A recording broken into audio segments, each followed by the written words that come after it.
Hi, today is April 23rd, 2026. We're on the roof of the Benner family in Youngstown, Arizona. It is 12:20 in the afternoon. The current temperature is 79 degrees outside. We're going to be doing a repairability assessment on this area of the roof. This is the back slope. What we have here is we have a shingle marked out in X. This will be our test shingle. We have the shingles, all that tie into it, numbered. We have 1 and 2, which are directly beneath shingle book X. We have 3, which is off to the left, and 4, which is off to the right. We have 5 and 6, which overlap the nail strip of shingle book X. And we have 7 and 8, which overlap the nail strip of 5 and 6. 5 and 6 have nails in their nail strip, which protrude through the back of shingle book X. We'll need to remove those in order to get the shingle book removed. I have a piece of chalk here. We have a notepad here. We'll be keeping notes as we go. First, what I want to do is diagnose the shingle. The shingle starts here. The shingle ends here. It's a 3-tab shingle. I'm going to measure it out. Measurements say it's a 39-inch 3-tab. Now what I want to do is I need to make sure that it is separated from the material that binds it to books 1 and 2.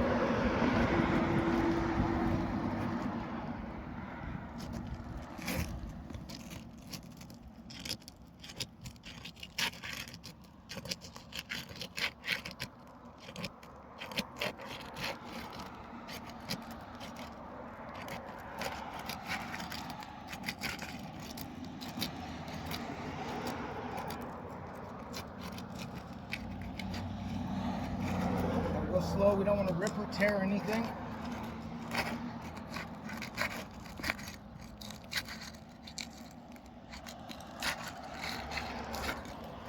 All right, now we have all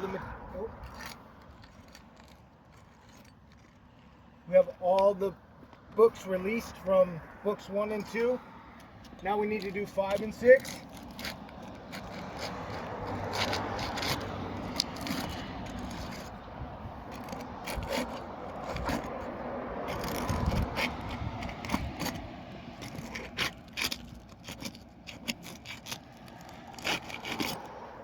Now 7 and 8.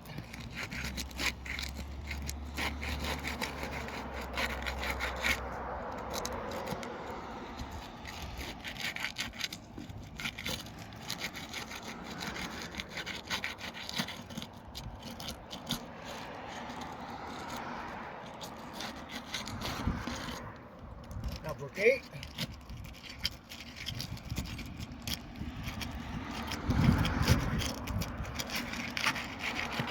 All right, I do believe we have all the books separated. Now I'm going to run my finger underneath to feel for any mat transfer. If you look here, we have a large glob of mat transfer right there. We see the fiberglass is ripped and the material is stuck to the bottom of this shingle. Document that. That is off of book 2, mat transfer.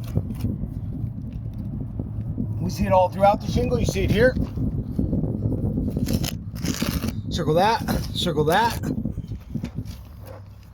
See it all the way through here as well. So we have mat transfer coming off of book 2 onto shingle book X. We have the same thing here. We're under book 5. We see right here, we have a large area right there. So we have mat transfer off of shingle book X and onto shingle book 5. We have the same thing here.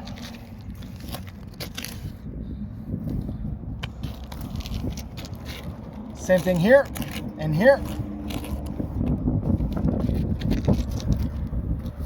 Oh, same thing here. So now we have mat transfer off of book 4. Mat transfer onto book 6. Imagine we're going to find this throughout. Yep. We look at book 8. We're underneath book 8. And we see here, as well as here, mat transfer. Here, here, and here. So we have mat transfer off of book 6 onto book 7 and onto book 8.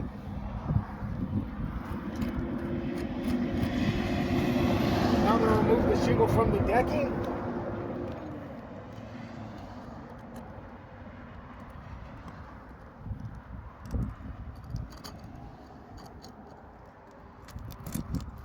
Work to get the nails out of the nail strip. Set those off to the side.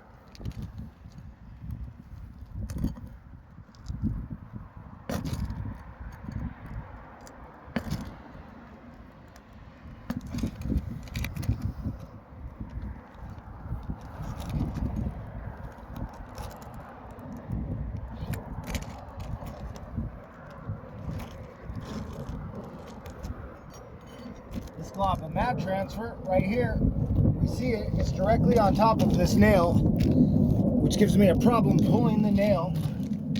I have to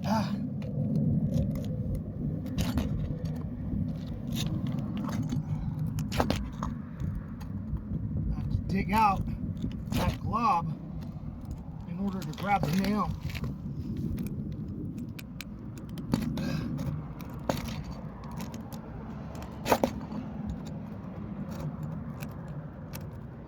There we go. Took a little bit of work, but we got it.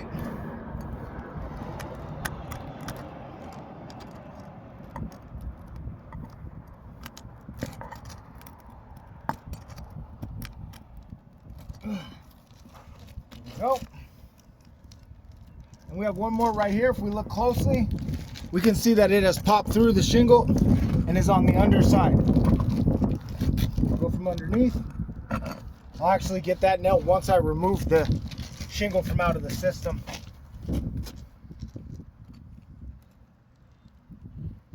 Look here, same thing. We have that mat transfer that's just globbed up and impeded our way to pull this nail. I have to go under and get it out from underneath here. I do have it removed.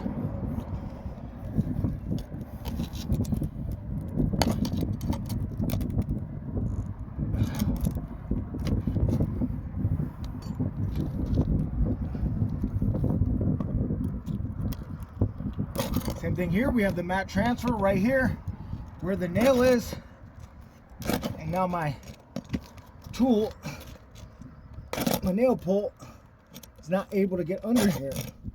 I have to go underneath, see if I can get it up a little. Could not. There we go. Same thing here, we have this big glob that impedes us from pulling this nail. Go from underneath, see if I can get it loose. There we go.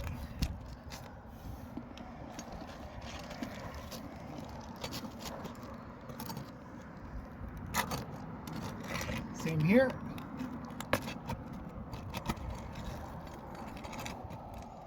I'm gonna have to pull these from underneath.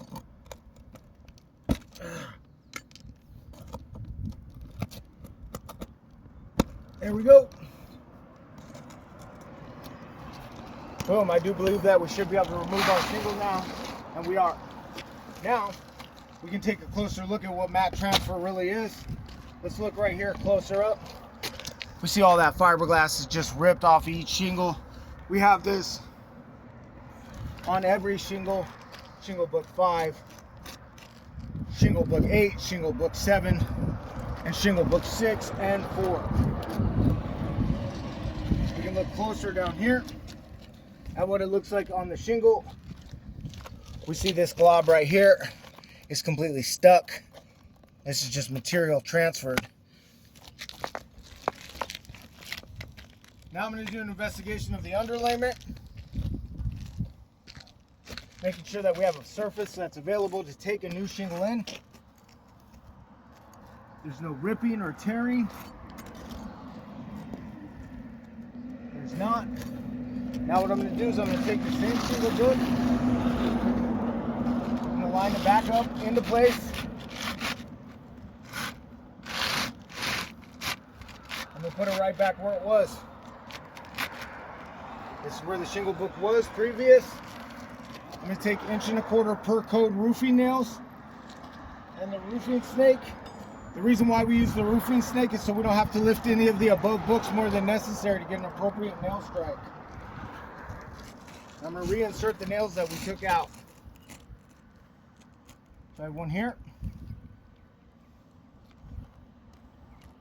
Now if we look where this nail hole was and where the roofing snake sits are two different areas. So we'll need to come back, line up in the nail strip, and install.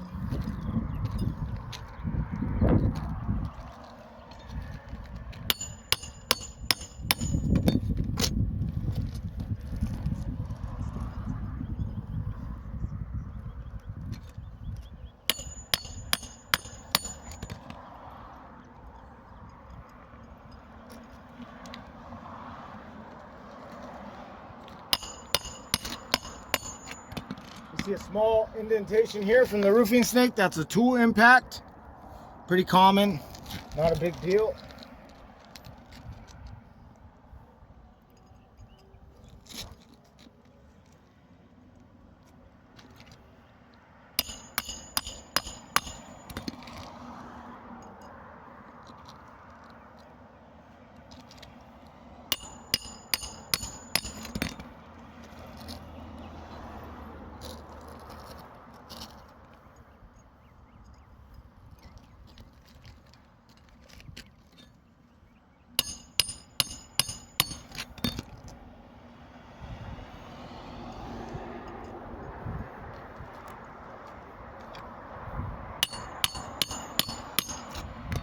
All right, we have our shingle book back in place. Now let's do a review on everything that's transpired during the repair. We know that book 2, book 1 is over here. It has not been disturbed, nor has any material transfer. Book 2 has large clumps. We saw when we removed shingle book X, ripped out of it. Multiple areas, 1, 2, 3. This is now a damaged book and needs to be repaired. Book 3.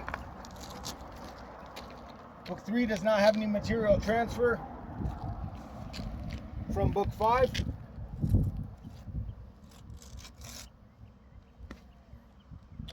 I'm sorry. 5 starts here.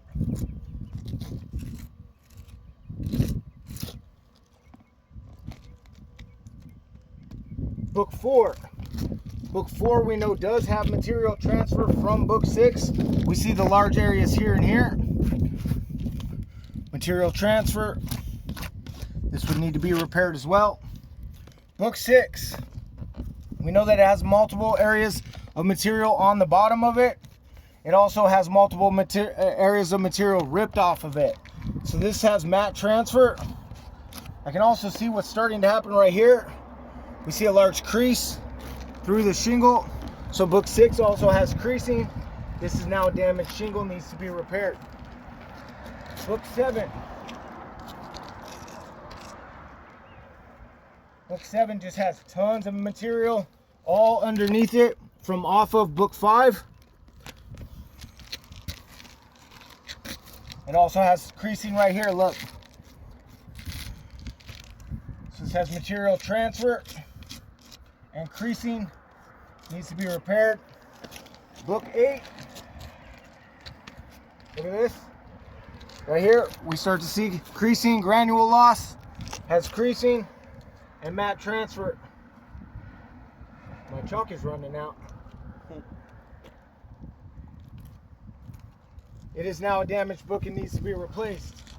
So by my count, books 2, books 4, books 5, 6, 7, and 8 all need to be replaced.